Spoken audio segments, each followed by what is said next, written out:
It's amazing how many people actually sit down each year and make a Seder to celebrate, which is probably one of the most controversial events in all of history.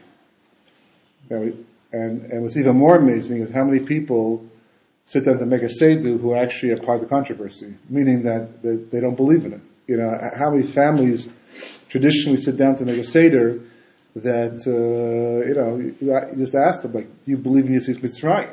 Because if you believe in Yetzias Mitzrayim, then you can more or less have to believe in Kriyas Yam Suf. If you believe in Kriyas Yam Suf, you have to believe in Kabbalah Torah, and Har Sinai, in Torah mitzvahs, and so why aren't you doing them? Why aren't you living, this lifestyle?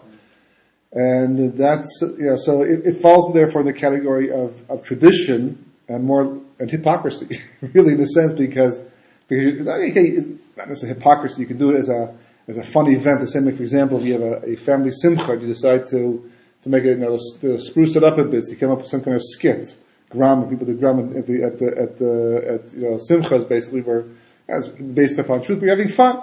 So the Seder is fun for a lot of people, right? You get together. Although truth is, when I was growing up, I found it mostly boring.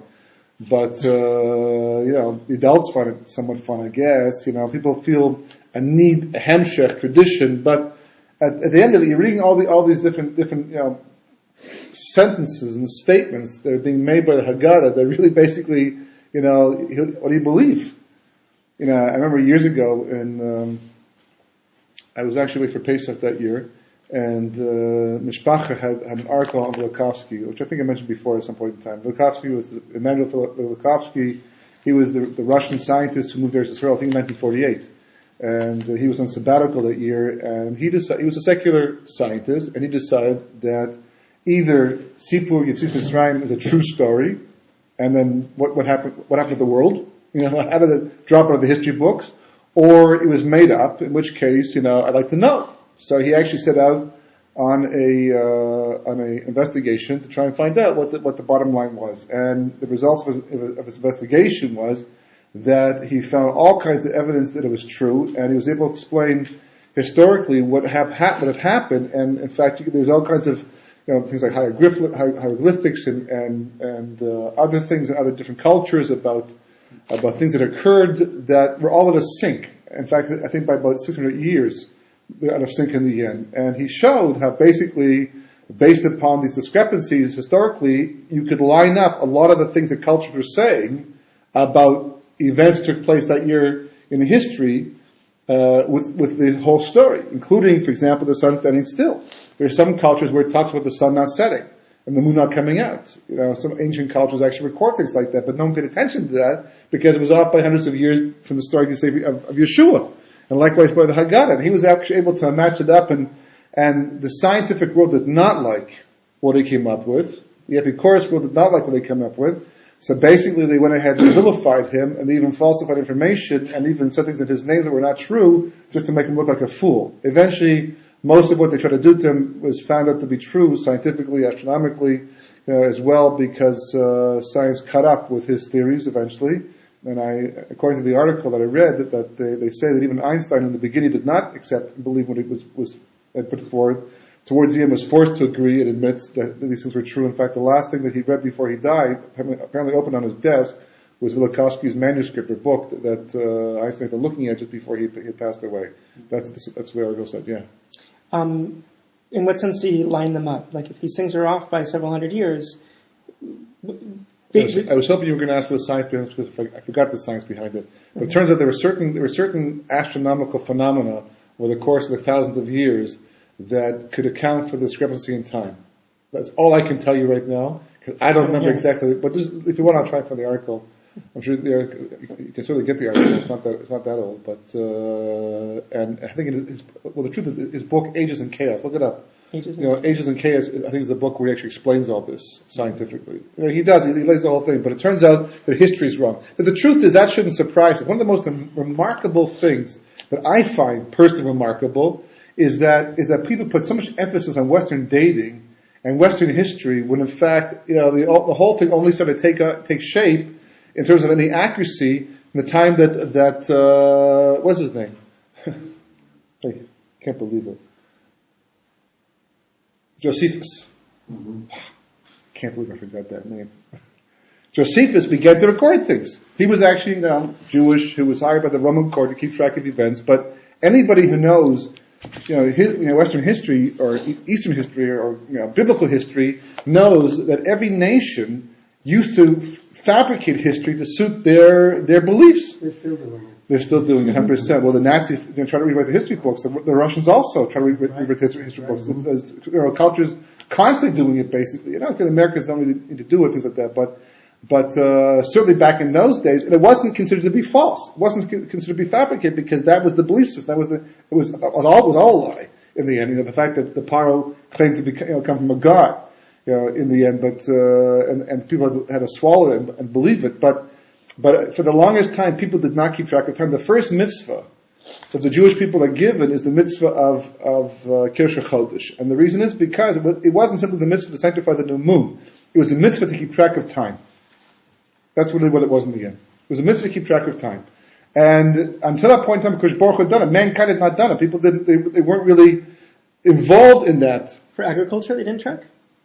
The seasons, perhaps, but not the years and the dates, the months, things like that, and recording historical events, what happened because there was also another problem. The people didn't even know what was going on in other cultures, so it wasn't like today where you could everything happens instantaneously, everyone knows about it, and you can't falsify it so much because the whole world knows about it overnight. And look at the Arab states and how much history basically is falsified, and people are built up and things are played down because of the fact. You just go look at how the Arabs portrayed the wars they lost to the Israelis and what happened. You can lose a war and still win the war. It's the most remarkable thing of all. How you can basically get beaten so badly and somehow recorded in your history books as you actually won somehow. Yeah. So the point is that the fact that Yitzis Mitzrayim, which happened like 3,320 years ago, or even longer at this point in time, that the history books are not accurate portraying it at the beginning, although Josephus writes in his time that people knew a nation left Egypt forcefully. He writes it in his book. He writes in his time you could still go and see the pillar of salt Lot's wife turned into at that time.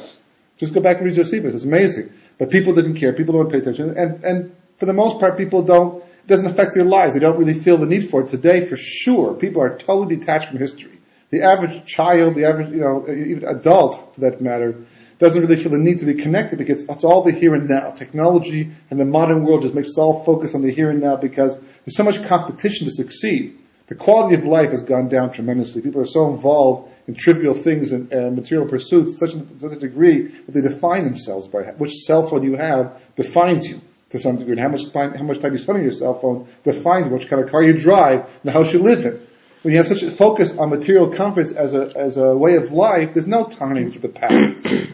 Just life becomes too distracting. And that's Amalek's, one of the devices he uses to cut the Jewish people off. So as a result of that, you have so many Jews today who are totally detached from tradition, yet they sit down and they make a Seder. You just want to walk in their front door and say, what are you doing? What are you doing? Why are you doing this right now? Right? We're making a Seder. Why are you making a Seder? Because that's my father did. Why did your father do it? Right? Someone down the line believed. The reason why he did it was because he believed and there was a mitzvah and he was commemorating. But what are you doing it for? Just for the sake of family tradition? That's what families do? Well, the Gentile world, they sit down, they have turkeys on Thanksgiving. So we make a Pesach Seder. Unfortunately, it tends to overlap with the Stanley Cup playoffs, but that's a shkacha pratis. But there's ways you can get both in. There's ways to get both in. Especially now with timers and video things like that and sneak preview. But what does it mean to us? And in a sense, this is what the Rush is asking. That's the most important part of the entire Haggadah. We sort of like gloss over that. There's the Chacham, right? We all identify with the Chacham. He's the good guy. He's the good kid. He's the kid that everybody wants, right? The Tam. Eino Yudeli Shol, it's like, they're connected somehow, but they're trivial. They're like the young kids still growing up. You have to pay attention, mechanech them, but on the other hand, they're not really contributing that much. You're giving to them in a sense, right? It's the Stanley Cup playoffs between the Rush and the Chacham, right? This is Seder night in Canada, right? Or, what do they call it these days? It's just to be called hockey night in Canada when I was growing up, but this is the real match, the Chacham versus the Russia. And the Russia is so bad, we break his teeth, and we make the most phenomenal statement to him. Breaking his teeth, I understand. I mean, not physically breaking his teeth, but criticizing him, giving him musr, putting him in his place. Who wouldn't do a thing like that? At the Seder, one of your siblings get up, someone in the family gets up and starts making complaints like that and accusations like that. You're going to say something. You're going to give some kind of musr and try to put things in perspective for this person. But to go ahead and make the following statement, this is very powerful. Very powerful. The Haggadah is giving an extremely important message. Like so many things in Yiddishkeit, the emphasis is in the wrong place. Chazal put the emphasis in the right place. We tend to put the emphasis in the wrong place because the way you look at the world will determine what you emphasize. Right? So we've grown up with Hollywood over the last little while, where Hollywood attitude towards life, where the good guy, he starts off, as the underdog, and he fights his way up, and he becomes the good, the hero, and defeats the bad guy. The bad guy's gone, and there's nothing about the bad guy who we identify with. If someone says, they watch Star Wars. Imagine going to Star Wars with a friend. You did things like that. You're walking out, you're smiling, having a good time. It's a great movie, and your friend turns and says to you, that Darth Vader, I really like him. I really identify with him. I can see where he's coming from. The whole thing. Chaval Yetshuv in the end. It's like, what are you talking about? It's like, Luke Skywalker. And here I'm giving away my past. It's like Luke Skywalker is like, he's the good guy, and it's like, he's the religious guy, he's the guy wearing white, although he wears black at the end. Right? Which is significant, by the way. Very significant. There's a lot of symbolism in these movies, whether it's planned or not planned. There's a lot of movies that are built upon this idea of good versus evil. And unfortunately, historically, if you look at the Gemara Yerushalmi today, about, the Mishnah in Chelik talks about the four kings, the three kings that don't go to Olam Haba, the four Hedyot that don't go to Olam Haba, and the whole story of Menashe goes back and forth, and Menashe was a Rosh, came back into Tshuva. It's an awesome story. For 33 years, he took Chizkiah's work and undid it. And then he became a total Russia and turned the entire nation to Avodah Zarah, and then the last generation does Tshuva. And the Malachim, the Gemara says, Malachim closed the windows on his Tshuva. They don't want his Tshuva to go to Shemayim. So Kadosh Baruch Hu says, if I close the door on Menashe, I close the door on Alpal Tshuva in the end. So Gemara says, Kadosh Baruch Hu digs a little tunnel, whatever that means, underneath the Kisei HaKavod, to leave room for people like Menashe to somehow find their way to do Tshuva. What do we need stories like this for? What is this supposed to mean? And it's such a flip-flop case of Kadosh Baruch Hu. The Malachim are saying, come on, okay, he's doing Tshuva, but someone who's so bad at such terrible things, how is it possible to let him back into the circle once again? Kadosh Baruch Hu says, yeah, I know, but he's doing Tshuva. I got the soft spot for Tshuva, even though he's a terrible Rasha. The story of Yeravam, the Gemara in Sanhedrin says, that was the Yerushalmi Sanhedrin, this is the Bavli Sanhedrin, where it talks about Kadosh Baruch Hu in the days, or in the Olam Haba, will talk to Yeravam and say, why don't the three of us, you, me, and Ben Yishai, go for a walk together, Gan Eden? And Yeravam says, who goes first? So Kadosh Baruch Hu says, Ben Yishai, of course. He said, well, I don't want to be in. He's like, so what? It's like, what kind of story? What's he doing in Olam Haba in the first place? How did he get there? How does this discussion take place? How does Kadosh Baruch Hu make such an offer to him? What's the story behind the story here? The Rashi says, Ma ha'avodas azos lechem. What does this avodah mean to you? What does it mean to you?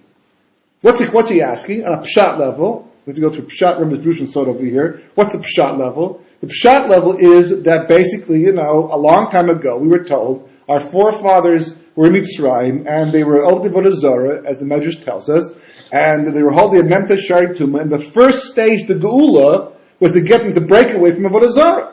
And since a lamb was one of the things that the Egyptians worship, the Jewish people had to prove that they were brave enough to stand aside, apart from the Mitzrayim, and walk through the streets with the God of the Mitzrayim to sacrifice it. The Mitzrayim certainly knew where it was going in the end, and still do that. That showed that they could make the break psychologically, emotionally, and they're prepared for Geula. And Shabbos Haggadah was because they did it on Shabbos that day, that the Egyptians couldn't do anything against them in the end, right? But that was the break. But today, says the Rasha, right? Who worships lambs? That we certainly don't. If there's somebody out in the world right now, maybe cows, right? In India, people worship cows, but very few Jews go for that, right? We like to eat them instead, right? who worships lambs? Who worships animals amongst the Jewish people? Where is that a break? Why do I have to go through this entire procedure that at one point meant something, today doesn't mean anything at all because it's not what the Jewish people are holding at this stage of the game? That's Pshat level. Right? What's the Remez level? Right? The Remez level, he's basically saying that, you're all a bunch of hypocrites in the end. What does it mean to you? I mean, really, look at your lifestyles. Look at the way you live. Are you consistent with the Haggadah? Now you sit there and make every year you make a Seder and go through all the motions, right? But you take it apart, ask yourself, what does this mean in everyday life? Right? Before you start criticizing me, take a look at yourself. The Gemara says, on a Drush level, says the Beis Levi, that he's really asking the question, Ma havas lechem lo. What's lo? So lo means on a Pshat level to him. But the Beis Levi says lo means to Kosh Baruch Hu. What does this, what it mean to you, but not to him? Because it means nothing to him and the evil. It's important, right? Because whatever reason, you like barbecues, commemorate, events long gone, remember the good old days, Kosh Baruch Hu, the big miracles today, you're financially strapped, this problem, that problem, those Kosh Baruch Hu saved us, right? But today, to Kosh Baruch Hu, he doesn't need your karbonos anymore. So this is the basis really of Reform and Conservative Judaism. That Judaism changes with the times. That the mitzvahs are only relevant based upon the needs of the day. So therefore, if today there's nothing meaningful about sacrifice of Korban Pesach, it means Korban Pesach is no longer valid at all. The whole mitzvah disappears. Not that I can't perform the actual act, but the actual mitzvah itself completely becomes uprooted. Because mitzvahs are as money as they're for set times. That's what the Rasha is implying.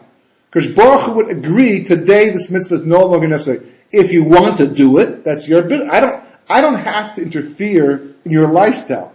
It's not for me to say don't do it anymore. Although today a lot of people would actually go that far and actually say don't do it because of animal rights and this and that situation, whatever the case may be, right? Or you're making smoke bones in my backyard. I don't want the smoke for whatever reason. But for the most part, he's not saying don't do it. He's just saying don't include me and don't make it appear that if I'm not involved, I'm excluded. That's on a drush level, right? What's a sod level over here? So that we'll have to see. That's the important part over here. What's he actually saying?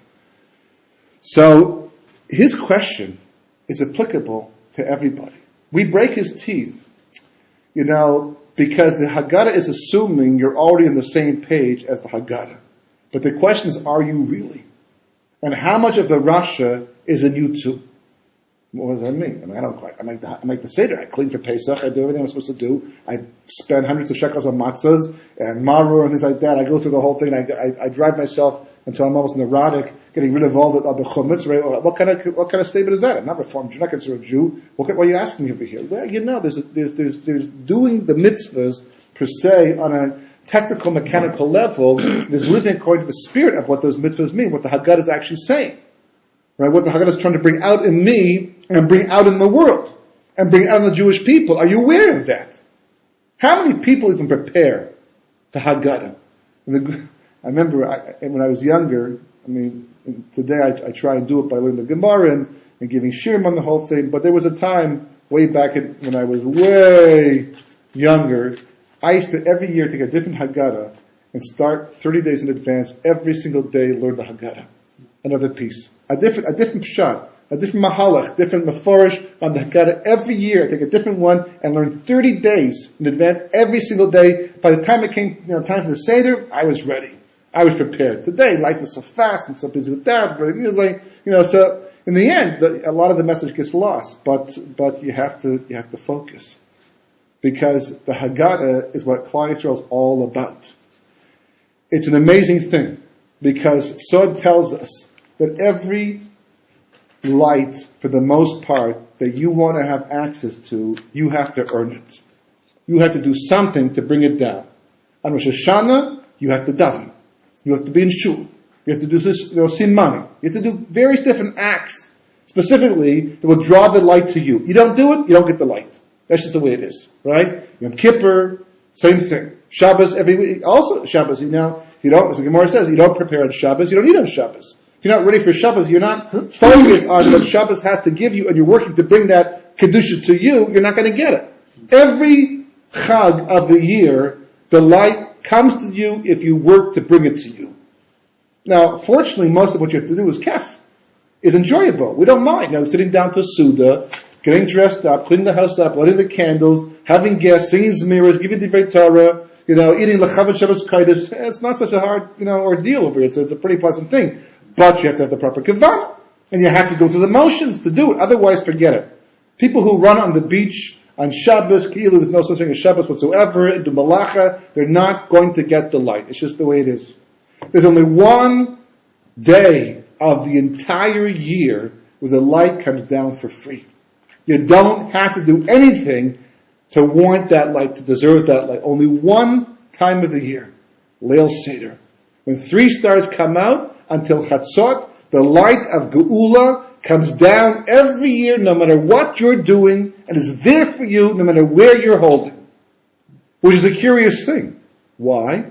Because of all the chagim that we have to do something and focus on something. On Rosh Hashanah, you're done for an hour and a half, married, you come home, simanim, have a wonderful student, you go to sleep. Maybe it was a Mishnayos, whatever. It depends on your schedule. But that's it. Yom Kippur, same thing. You daven, you come home, right, and you go to sleep. There's not much to do on Yom Kippur except the daven for itself. You also daven on Leil Seder. There's no difference over here. It's also logged because of Hallel. They inserted as well, right? But you come home and you make a Seder. And the longer it goes, the more meshubach you are. And we learn about Gedolim who go the entire night. And all these different parts and portions, and the Shulchan Aruch and the Matzah. It's incredible. All these different details that go into it. If the light is free, what am I doing? What am I doing? You're just making sure you're in the right place at the right time to receive it. Someone can tell you, I'm dropping off $100,000 at your door today. What do I have to do to get it? Nothing. Just be home. Just be home. What's coming? I'm not sure. Right? Just be home. If you're not there, when the courier comes, he has strict instructions to go and bring back the money. All you have to do is be there to open the door. Right? You won't even go to the bathroom.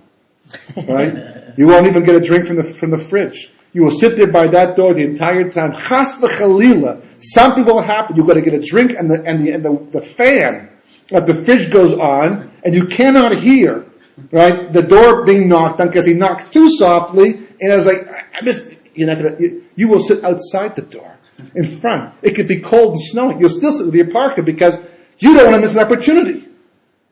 It's free, but you have to be there to open the door. On Leil Seder, the light is free, but you have to be there to open the door. So Chazal said, we're going to make sure that whatever happens in Leil Seder, you're doing nothing else but being there. Just being there. Every single detail is about being there to mekabel and receive that light. It's free. You're not doing the Haggadah to be able to draw it down. It's coming down anyhow. You're doing the Haggadah to draw it to you. To bring it to you. Should be there, available, should change you. What's changing? What's changing? Right? What's the focus? What am I supposed to be doing? Ma avos lachem. What? This is the whole Haggadah summed up in one statement, and not from the Chacham, from the Rasha. What? Because a lot of times you can figure out. You ever notice how the enemy sometimes understands us better than we understand ourselves? Right? Hitler and Machshma B'Zichro is quoted as saying, you have all these secular Jews who don't believe in our history and don't believe in our destiny. Orthodox Jews who also act as if it's not so true. They're just keeping the flame alive for whatever reason. And Hitler comes out, Yamach Shmo makes a statement. He says, when I look back on this long history of this tiny little nation, like, Mark Twain's quote, where he talks about the Jewish people and what are we still doing here? I mean, he more or less has an answer to something else, to the question to some degree. But Hitler says, I look back and I wonder, I can't help but wonder that maybe destiny has really chosen this nation above other nations. Because why else? How can you possibly explain the longevity? He says in typical Amaleki fashion, however, just in case, I'll take one last shot to destroy them on behalf of mankind. But he noted it. He saw it. The enemies see things, because when someone's an enemy of you, you make a point of understanding him. He may like you, but if you don't like him, you notice everything about him. Right? I daven next to people in shul sometimes who their manners, their habits, what they do, it distracts you, and you just become aware of it. right? They don't pay attention to you. They don't care who you are. They have no idea what you're doing because they don't have the same mannerisms, hopefully. But you pay attention. They're not the enemy, but you pay attention. When somebody gets in your nerves, if someone bothers you, and it can come if you hate them, and they totally uproot your way of living, you will know them backwards and forwards. You will study them and understand them. So when the Rasha says and asks the question, see, everybody else is taking it for granted. The Chacham is taking it for granted, and the end of the show is taking it for granted, and the Tam is taking it because he's like there. He's like just showing up and being part of the experience of being here. But the Rasha, who's always looking for a way out, always looking for to tear down, it's like you're strategizing the entire time. So he sums the entire thing up, and he says, what does avoda mean to you in the end? In his question, right, is a question that all of us have to ask ourselves each year. In fact, I would suggest before you start the Haggadah with your families, just ask this question: what does this avoda mean to you? So when you get to the question itself in the Haggadah itself, you already have the answer. The answer is in the Haggadah. The truth is the answer is not really directly in the Haggadah. The answer is the Haggadah itself. The Haggadah itself actually ends up being the answer. The entire experience is why you can't leave anything out, which is why you have to take the entire thing seriously from beginning until end. Because every part of it is an aspect of it. The question is, what's the answer in the end? So, it's very simple, but it's also very profound. And every part of the Haggadah is set up and designed to bring this about. It's all about this one idea. HaKadosh Baruch Hu asked Adam HaRishon to name himself. He finished naming all the animals. All the animals now had names. The Torah says, what he called them, that was their name. Of course, that's what he called them. What else would they be?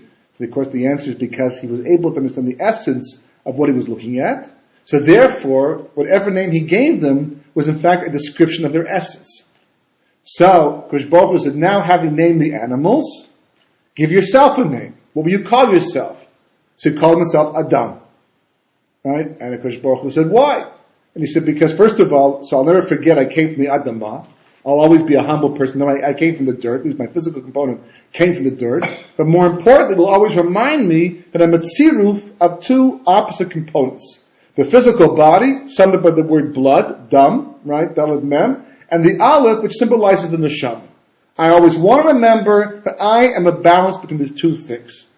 Now, if you look at the Ramchal, Derech Hashem, he talks about, he talks about the tachlis of Ma'aseh Bereishis, he talks about Kosh Baruch Hu, he talks about Adam, right? And it begins by saying that Adam is made perfectly balanced. In the beginning, there was no internal Yetzer Hara. There was only and there wasn't even the Nachash, quite honestly, according to the Zohar, the Rizal, that the Nachash only came into the Garden of Eden after Adam HaRishon ate from or at least he looked at the Eitz Das Tov Hara. But until that time, he was Chutz Began. Adam brought him in through his actions. But even after he brought him in through his actions, there was no internal Yetzer Hara. The internal Yetzer Hara only came about because Adam procreated before Chava was tahor from the interaction with the Nachash. Cain was created from that interaction. Now man was made with an internal Yetzer Hara. And also there was a retroactive effect on Adam HaRishon. He also absorbed some of the Nachash into him. As the Zohar points out, it came into the left leg for various different reasons. Right? But it became a part of him. Once it became a part of him, says the Ramchal, it changed everything. The perfect balance of man was gone. Yeah. Wasn't it over the course of 130 years he got rid of that tumah? So not the Nachash. He got rid of the Zuhat, but some of the Tumah, and rectified from him within himself to make a sheish after that, but not the internal Zahar. That remained with him from that point onward. The only way from that point on to rectify to get rid of the Yitzhahar was to die. And Chisa makes to be recreated new. Because even Gilgulim doesn't do it. Gilgulim brings it back in Neshama. A person comes back in a goof with the Yitzhahara. But only to Chisa makes. The truth is, Yemos HaMashiach, Kosh Baruch Hu was shecht the Yitzhahara. That's when it's finally over at that point in time. Mm-hmm. But that's when he absorbed the Yitzhahara, and says Ramchal, at that point in time, man became imbalanced. Whatever evil existed in creation was increased, and no longer was man able to cope with it. In fact, the Gemara goes one step further and says that nobody can cope with the evil Yetzer Hara. We're all basically sitting ducks when it comes to Yetzer Hara. So what are we supposed to do in the end? So Gemara says, you have to mispal with the Kosh Baruch Hu. If Kosh Baruch Hu doesn't help us, we can't succeed. So every success, and I saw also in the Gemara yesterday, this morning, every success a person has with the Yetzer Hara is the Siyata D'Shmaya. It's siyata d'shmar. If you succeed, and the Gemara says, for example, if a person tries to overcome a bad habit the first time, the second, the third time, Kodesh Baruch Hu will eventually remove it from his life, take it from him. But in the meantime, if your intention is to overcome it, Kodesh Baruch Hu will help you. But the point is that once Adam absorbed the Yetzer Hara within him, the balance between the guf and the neshama became imbalanced. From that point onward, and man basically was Raminu Rav. He was evil from his youth, from his birth really, because all of creation descended into the makam of the klipos, of the chitzonim, which means we're being born. We're being born into a bad neighborhood. We're growing up and living in a bad neighborhood. We don't have a fighting chance, basically. The only way to survive, and you don't see it the same way that they do it in a broken down, dilapidated neighborhood where you can see what's going on, all the drug dealers, things like that. But on a spiritual level, it's the same idea, the same thing.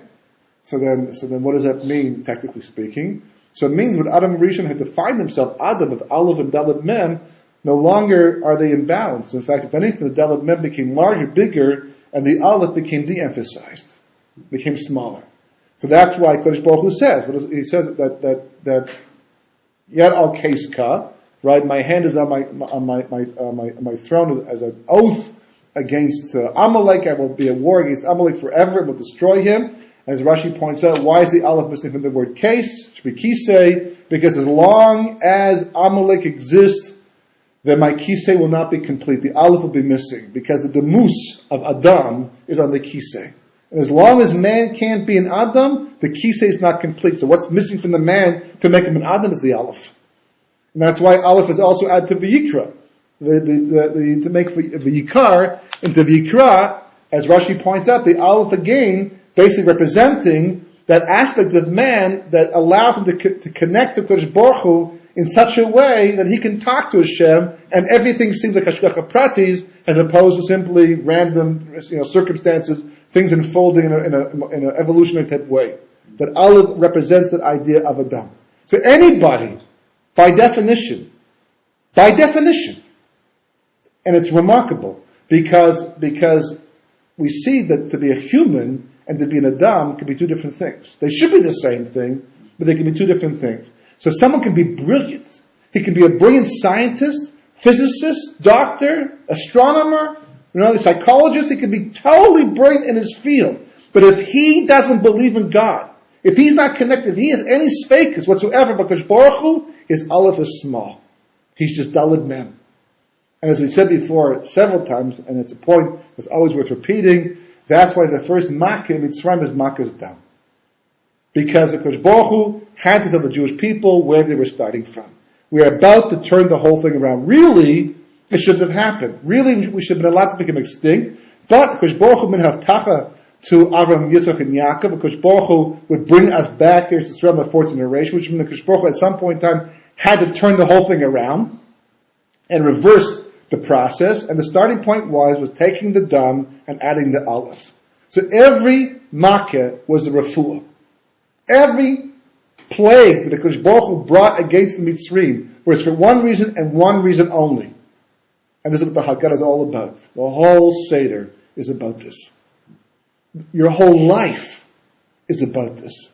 The entire history of mankind is about this. That's why the Makkahs correspond to the Maimers of Ma'aseh Bereishis.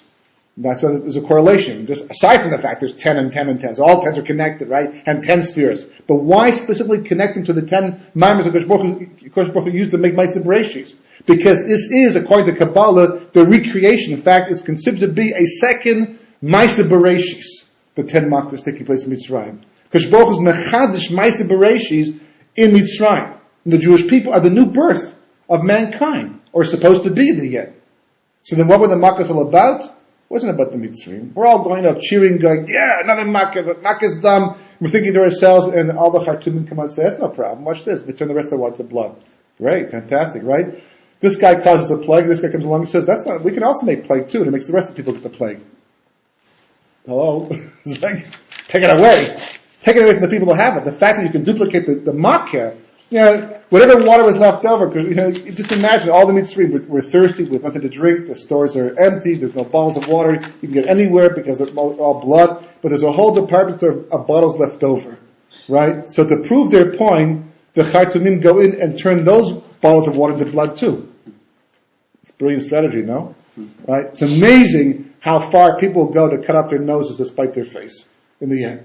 So we're all going, what a disappointment. The blood impressed me, didn't impress them. Just like the stick falling on the ground, right, and becoming a snake, and then going back and becoming a stick and swallowing all the other snakes in the end, right? But no one's moved by that. The Mitzrayim aren't moved by that. We're impressed. That would impress me, right? But they're not, because they're all magicians over there. All the kids during recess, Hafsakah, did magic tricks, right? We did that one last week at Hafsakah. We can do that also, right? We got some even bigger sticks for bigger snakes. So what's the point? Why would HaKadosh Baruch Hu set up a situation like that would become humiliating for Moshe Rabbeinu? Was Moshe humiliated by this? He's having fun. First of all, he knows what's coming. So it's a little bit easier to do what you're doing over here, right? What? He knows what's coming. Oh, he knows what the rest of the story is all about. So it's okay. Enjoy yourselves right now, right? What's coming up a little bit later on, you'll be coming to me and I'll be a big guy in your eyes later on. You just hang in there for the timing. So I can afford to take my time over here. Makkah's done. So finally by Makkah's Kinim, right? The frogs also, they made a big barbecue. Right? That's what they did. They made a big barbecue. They fed all these frogs, right, hanging around. That's why later on by Arov, Kosh Baruch Hu gets rid of them all, because he doesn't want them keeping the skins and benefiting anymore, because the time of benefiting is over. Right? But they made a big barbecue. They're all bothered by all the frogs. It's amazing. I had a reaction to antibiotics about 2 months ago. I forgot that I had one before, or actually wasn't sure it was from antibiotics. Apparently, you can develop these things over time. When I was younger, penicillin was an issue. I was actually, would you take penicillin? No. So I took antibiotics. Of course, I had an allergic reaction. It was terrible. It was like a skin reaction. The itching was unbelievable. Before I took an antihistamine I'm not supposed to take, right? And I'm telling you, I couldn't sleep. I was like scratching the skin off my, I couldn't tell it was worse, whether it was worse to have the itching or what my skin felt like after all the scratching, which basically, it was terrible. My kids were having a great time because I looked like a gorilla, just like, all this, doing it, and I tell you, there's 2 times I thought of jumping from a high location. One was when I had the root canal didn't work and it got infected and all of that. The pain was unbelievable. I was eating anything and I was chewing on anything in sight. And I would chew on socks, whatever I would, just to give it the pain. It wouldn't work. I took 6 Tylenols and a glass of scotch to try and kill the pain within 15 minutes. Right? I thought, if this doesn't kill me, that's going to kill me in the end. The 2, I still survived that. The second thing was this itching, which is incredible, and on Shabbos, which is even worse, it happened. Right? You can't do much about it. And I'm telling you, just like you start to lose your sense of, sanity after a while, and then it goes away. And then it's gone. And you totally forget about it. You remember how bad it was, and you're grateful when it first goes away. But it's amazing how fast you can forget the impact and go about your life like it never happened in the end. Not to take penicillin anymore and have such a reaction. That much you can recall. But it's amazing how when the moment the bad is over, the situation is over, you can have terrible financial stress, but you solve it, within 2-3 months you forget about it. Emotion, it's over. The Egyptians, now they're bothered by these frogs, and it's like it's everywhere you can possibly imagine, including Paro's bed, and the closets, and the bathrooms, and the ovens, and it's everywhere. It's driving them crazy. And then Moshe says, enough, and they stop. They're making a barbecue. That's it. They forget all the sewers. You can't go anymore. So we're all thinking to ourselves, so what's the point? And then comes Kinim. So finally, by Kinim, they go Ze Etzv Elokim. But we're all going, what do you mean Ze Yad Elokim? This is the hand of HaKadosh Baruch Hu. It's the fist. The growth is like, HaKadosh Baruch Hu. The finger, it's all you can say is the finger over here. And Makkah after Makkah. So finally by the boils, it's like the Egyptians are getting it, but good. But they're still not, acquiescing. They're still not giving in yet. So we're thinking to ourselves, is this a failure? So HaKadosh Baruch Hu told Moshe Rabbeinu at the very beginning that anyhow, only by Makkah's Bechoros will Paro finally let you go out of Mitzrayim. So then what's the point in the end? Failure? The first plague failed? The second plague failed? No. Not even a little bit. Because none of those plagues were ever for the Mitzrayim. None of them were about destroying Egypt. They happened to destroy Egypt along the way, but that wasn't the tafkid. Because you know something? Because Baruch Hu could destroy Egypt just 1 second. Like Makas Bechoros. Makas Bechoros destroys everything. Okay, so the barad and the hail and all that. It's all you see because Baruch Hu doing increments. He can do it all at one time. He can do it piecemeal, right? But it wasn't about destroying the Mitzrayim or the Egyptians, or that would have happened the first time. The first day. You're freeing people. What difference does it make, right? You don't go to a jail cell of somebody, who's in jail getting out and say, 9 months from now you're getting out. And you come back another day and say, 8 months from now you're coming back, you're getting out. It's painful. You wait at the time he has to get out. You say, you open the door, he goes out on that day. So why prolong the entire thing? Because it was about one thing and one thing only. The Jewish people didn't have an Aleph. What does it mean not to have an Aleph? Well, that's why Makkah is done. You become Mem Teshar Tumah. We know the terminology. We know what is actually taking place. We understand, I forgot to mention the question that really, I started to allude to it, but the statement that I had to add before was fine, we break his teeth. But why did we tell him, had you been there, you wouldn't have gone out? How do you know? How can you make a statement like that? Are you just taking some revenge over here? It's like you want to hurt his feelings, say, not only that, but you wouldn't even be part of the Jewish people in the end. Because don't forget, 4/5 of the Jewish people, that's what we're saying to him. We're saying to him, had you been there in Mitzrayim, you would have been Bnei Abraham, Yitzchak and Yaakov, that's fine, because you're part of that line. But you would have been part of the 4/5 who got stuck in Mitzrayim for asking that question, for thinking that way. You would have been part of the 4/5 stuck in Mitzrayim who died in Makas Choshech. That's what he's saying. That's what we're answering back. How do you know? Because obviously, the difference between the 4/5 and the 1/5 is the very point over here. What's the difference? What happened? What changed? Well, the 1/5 also had problems. They weren't so set on going either for that matter. But there was enough of them, enough of a vision. Because Baruch Hu was Magali himself on Makas Bechoros. That was the crowning achievement of the entire experience.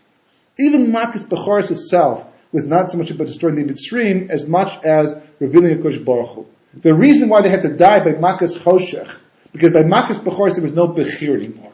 What's a Kosh Baruch Hu doing? He's Magali himself a bit more. Magali himself when it comes to the Jewish people, there's always 4 groups. Primarily. 4 groups. Moshe goes to Mitzrayim, and he says to the Jewish people, I've come in the name of God. Ekia. That's his name. And, they're all listening and saying, okay, right, what's the password? Pekanati. So, he remembers what Yosef said. Okay, so fine, okay. So maybe you are the Redeemer, maybe you're not. Let's see what happens. They all go out to chest, see if you can actually follow through. So, by the time they got to Paro's palace, nobody really remained. It was just Moshe and Aaron who went in. They all stood behind them, there's a kedim, but by the time they got to the palace, they all dropped off. They were afraid, they were concerned, they didn't fight, they weren't such mind-meaning. But there were some who were. There were some who were and some who believed, and they went with Moshe Rabbeinu off the bat. You're the Redeemer, you came, Shem Ekya, you know the password, you're bold enough, strong enough to go in there, right? We believe you. And they go with Moshe Rabbeinu. Very, very, very small group of people. Very small. Right? Almost insignificant at this point in time. The scholar is tremendous. At the end of the day, it's not about redemption. At the end of the day, it's not about leaving Mitzrayim. That's more of a process. At the end of the day, as the Ramchal points out, as Hashkafa points out, we're here to get to the world to come. And the world to come, the currency is your schuyot.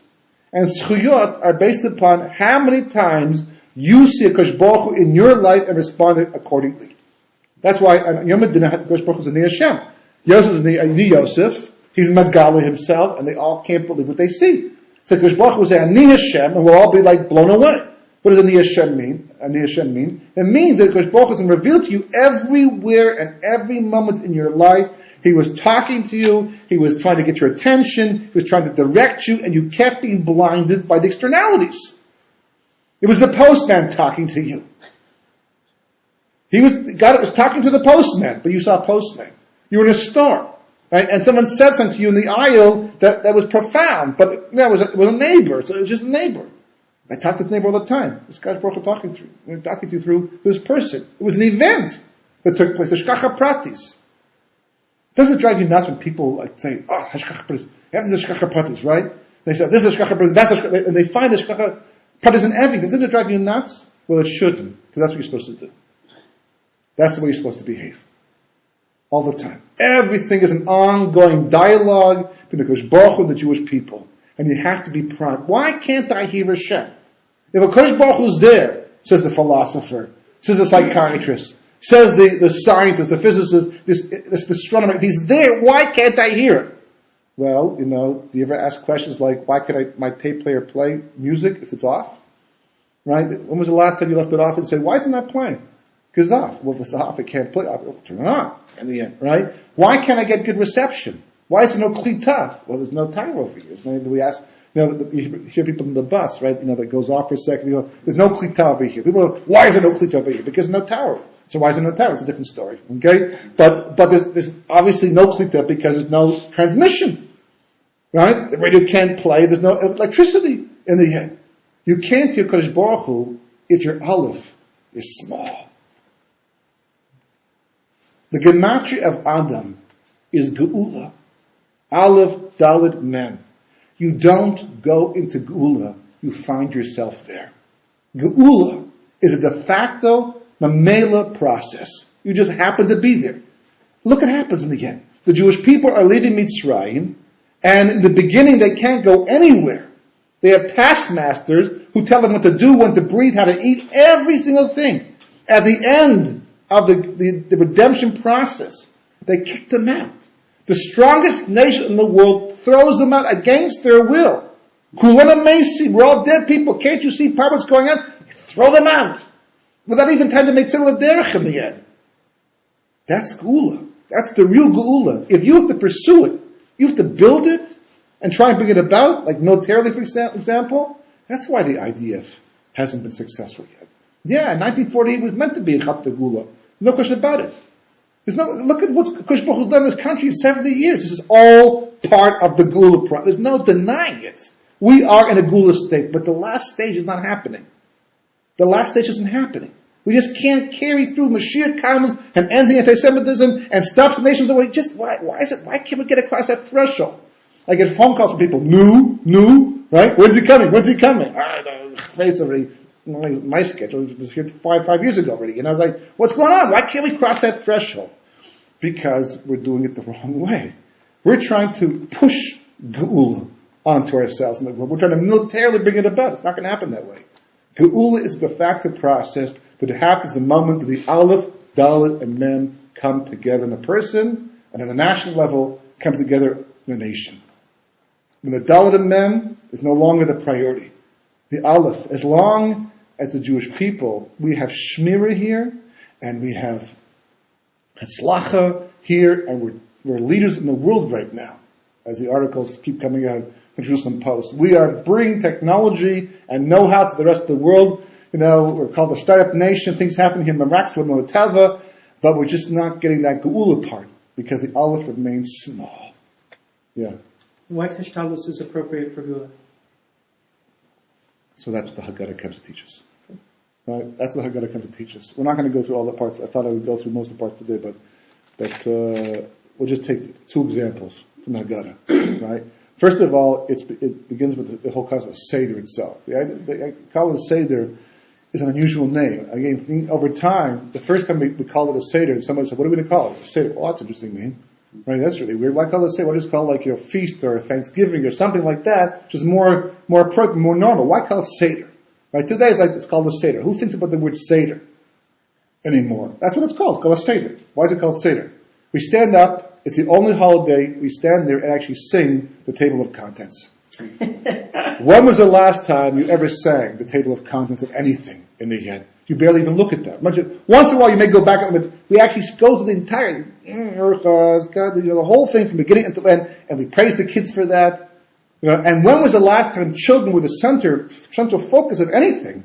Okay, Shabbos they bring up their parsha sheets, right? But the father gives the Devar Torah in the end. It's supposed to, kids it's part of the chinuch process. But at the Haggadah, the Seder's, like that's the whole thing. The Manishtan is the kids are the central focus over here. The entire thing. So, the truth is, you can really sum up in the whole concept of Kiddush itself, really in the end. The biggest problem the world has today is it's extremely profane. It's a very profane world. Just watch a movie from 35 years ago, 40 years ago. You can't really watch a movie today. Not if you're from Jew. Right? It's like even kids' movies today. I was shocked. I showed my kids a Disney movie, and it's like, they're obviously running now for adults too. There's so much competition. The Disney movie in the beginning was for kids and very patient parents. Right? Today, it's like there's nuances, and there's this, and there's that. It's like, it's not the same thing anymore. And how do I know? Because I travel on airplanes, and you can see the movies that are being shown. Right? It's clear what's going on in the world. There's a big, and the language. And in the beginning, the language, they began to allow into movies, but it was clear this is a movie with such language, and if you're like that kind of person, right, then you've got to watch that movie. But gradually, slowly, it made it into, and even today, in the Dati world, some of the Haredi world, because the Haredi was more cut off. They don't hear these things. But in the Dati world, right, the swearing, the English swear words that have come in, that you actually hear people using today, as part of the language, and aside from the fact that most of the Hebrew words today we've abandoned the old Hebrew and taken on English words with Italian accents, in the end. Aside from all that, but it's like, this is also a major part of it. That's why it's called Pesach, the mouth that spoke, and it's all about speech. Pesach is all about speech, the freedom of the Jewish mouth, because of the Jewish mouth is the indicator of where the Jewish brains hold in the end. But the Haggadah starts off, after it goes through the idea of Seder, with Kiddush. Because the fundamental difference between man and an animal, which is tied to everything else, which is tied to the Aleph, and the expanding of the Aleph, is a person's ability to be able to distinguish between Kodesh and Chol. In order to be able to be at Tzelem Elokim, to live as a Tzelem Elokim, to fulfill yourself, to be a link in the chain, to be able to be a shutav of the Kodesh Baruch Hu in the completion of Ma'aseh Bereshis, you have to be able to distinguish between Chol and Kodesh. That's all gone today. And it's an amazing thing. And you can just watch how in the frum world even, in the religious world, how much what used to be Kadosh is no longer so Kadosh anymore. And how much profanity, not just profanity in terms of language, but activities and attitudes and clothing, sneers, is less about covering up parts of the body as sanctifying things. As saying things are holy. As saying things are reserved and meshubata for higher purposes. That's what the real message, because ultimately speaking, as the Torah tells us, right, we to be Kadosh, right, Kadoshim to you, because Kadosh Ani, I myself am Kadosh, and therefore what? There's no way in the world you'll ever be able to relate to me if you're not on the same level as I'm not. Whatever degree you could do that in your lifetime. The idea of making Kiddush to begin the Seder is a reminder, ultimately speaking, that the Jewish people are here to be mafred between Kodesh and Chol. But there's no way it's going to happen if you haven't first expanded the Aleph. And the Aleph only gets bigger when a person becomes increasingly more exposed to the reality of Kodesh Baruch Hu in everyday life. And that's what the Makkahs were all about. The Makkahs, each Makkah was for Klal Yisrael, even the 10th one, even though that was the one that freed the Jewish people, that was the Makkah Patish, literally the Makkah Patish, right? Every Makkah, right, was specifically to increase the ability of the Jewish people to see the revelation of the Kodesh Baruch Hu in everyday life. The whole point of the Haggadah is basically like glasses. Just like Purim was glasses for Pesach, the Haggadah is what we put on in order to be able to see how Kodesh Baruch Hu is in the world at all times, at all levels, and to interact with it as if it's a reality. And the reason why we can say to the Rasha, had you been there, you wouldn't have gone out, because he's saying basically, and the only reason why he can say that, the reason why I can say, what does this avodah mean to you, is because he cannot see how the avodah is less to do about sacrificing an animal as much as it is for the sake of distinguishing between Kodesh and Chol, between holy and profane, and more importantly, connecting to Kodesh Baruch Hu, so you can see Kodesh Baruch Hu in every aspect of life. Because that was the problem with the 4/5. In spite of the fact that the Kodesh Baruch Hu kept doing another makkah, and another makkah, and another makkah, and each makkah was an increased gilui of a Kodesh Baruch Hu's involvement in creation. It wasn't that he was becoming more involved in creation. Right? He wasn't becoming more, he was always just as involved in creation as he was during the Yasser Makos. He was revealing how much he was involved. Almost Ke'ilu was like a curtain, right? The first Makkah, he was always there behind moving the levers, right? Like an Usadavaz, right? He was always moving the levers. That was a fraud. This is the real thing, right? But the first Makkah raised the curtain this high. So you saw his feet, Kivyoch, so to speak, right? And the second Makkah brought the curtain to his knees. So he saw his knees, Kivyoch, so to speak. And the third Makkah, got a little higher to the Mitzrayim. They said, well, that's already beyond, magic, or it's not kishu. It has to be some kind of, godly being. And they had to say it. And they're saying it. It's remarkable. They're saying, the Egyptians themselves, Mem Tesh Shari Tuma, are saying it. What's with the 4/5? What's with the 4/5? Your enemies, the people who contradicted you, your whole existence, and they enslaved you because they didn't believe in all this stuff, they're now coming back and saying, no, it's true.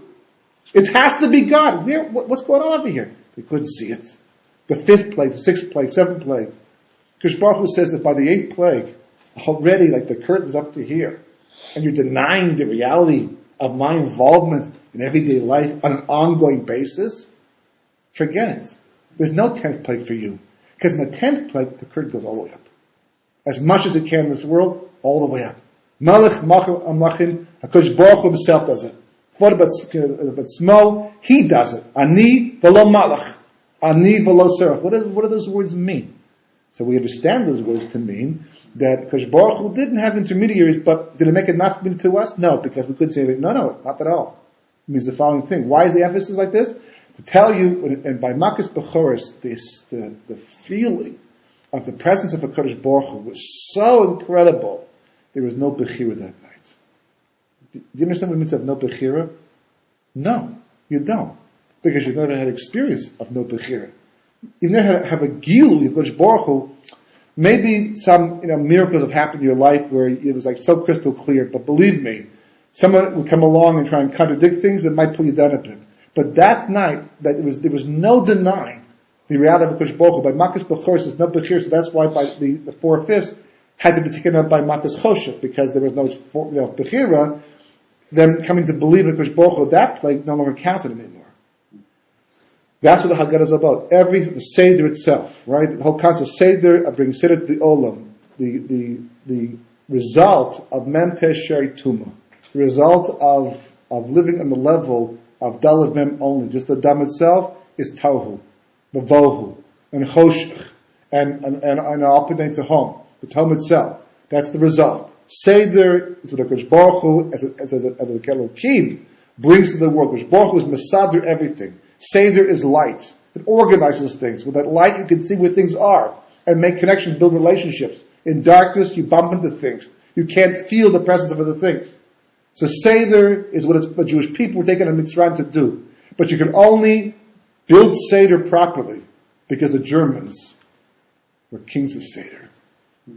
They were Seder, to the nth degree in the end.